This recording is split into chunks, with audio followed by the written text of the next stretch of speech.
మనోజ్ చాలా కోపంగా ఇంటికి వచ్చి ఇంట్లో ఉన్న వాళ్ళందరినీ పిలిపించి, "ఒరేయ్! నువ్వు ఆ ముంబై ముఖేష్‌తో ఏం మాట్లాడావురా?" అని చెప్పేసి అయితే బాలుని అడుగుతూ ఉంటాడు. ఆ మాటలు విని అక్కడ ఉన్న బాలు అయితే, "చెప్పేశాను. మొత్తం నిజం చెప్పేశాను" అని చెప్పేసి అయితే అంటూ ఉంటాడు. ఆ మాటలు విని అక్కడ ఉన్న మనోజ్ అయితే ఒక్కసారిగా షాక్ అయిపోతూ ఉంటాడు.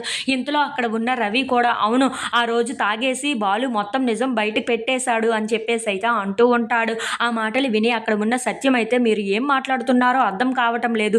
ఏంటి ఆ నిజం" అని చెప్పేసి అయితే అడుగుతూ ఉంటాడు. ఆ మాటలు విని అక్కడ ఉన్న బాలు అయితే, "వీడు అతనికి మోసం చేసి మరి నాకు 40 కార్లు ఉన్నాయి, అలాగే ఈడు రెస్టారెంట్ ఓనర్ అని చెప్పి ఆడు ఈ డీల్‌కి ఒప్పించుకున్నాడు. ఇప్పుడేమో ఆ నిజం మొత్తం మేము బయట పెట్టేసరికి ఇప్పుడు వీడికి గట్టిగా గుద్దినట్లుగా ఉన్నాడు వాడు" అని చెప్పేసి అయితే అంటూ ఉంటాడు. ఆ మాటలు విని అక్కడ ఉన్న మనోజ్‌కైతే చాలా కోపం వచ్చేసి, "ఎంత పని చేసావురా నువ్వు?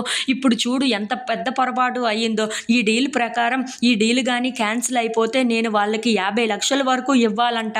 నువ్వే ఇదంతా చేసింది" అని చెప్పేసి అయితే చాలా బాధపడుతూ ఉంటాడు. అది చూసి అక్కడ ఉన్న సత్యం అయితే, "నువ్వు మోసం చేసి ఇదంతా చేసావా మనోజ్" అని చెప్పేసి అయితే అంటూ ఉంటాడు. ఆ మాటలు విని అక్కడ ఉన్న మనోజ్ మాత్రం, "అదంతా పక్కన పెట్టండి. ఇప్పుడు వీడి వల్ల నాకు ఇప్పుడు 50,00,000 వరకు లాస్ వచ్చింది" అని చెప్పేసి అయితే అంటూ ఉంటాడు. ఆ మాటలు విని అక్కడ ఉన్న రోహిణి, ఇంట్లో ఉన్న వాళ్ళందరూ అయితే ఒక్కసారిగా షాక్ అయిపోయి మనోజ్ వైపు అలా చూస్తూ ఉండిపోతారు. ఇంతలో అక్కడ ఉన్న మనోజ్ మాత్రం, "ఇప్పుడు నేను ఈ డీల్ క్యాన్సిల్ అయిపోయింది. ఇప్పుడు 50,00,000 ఎక్కడి నుండి తేను" అని చెప్పేసి అయితే అనుకుంటూ చాలా బాధపడుతూ అయితే అలా చూస్తూ ఉండిపోతాడు.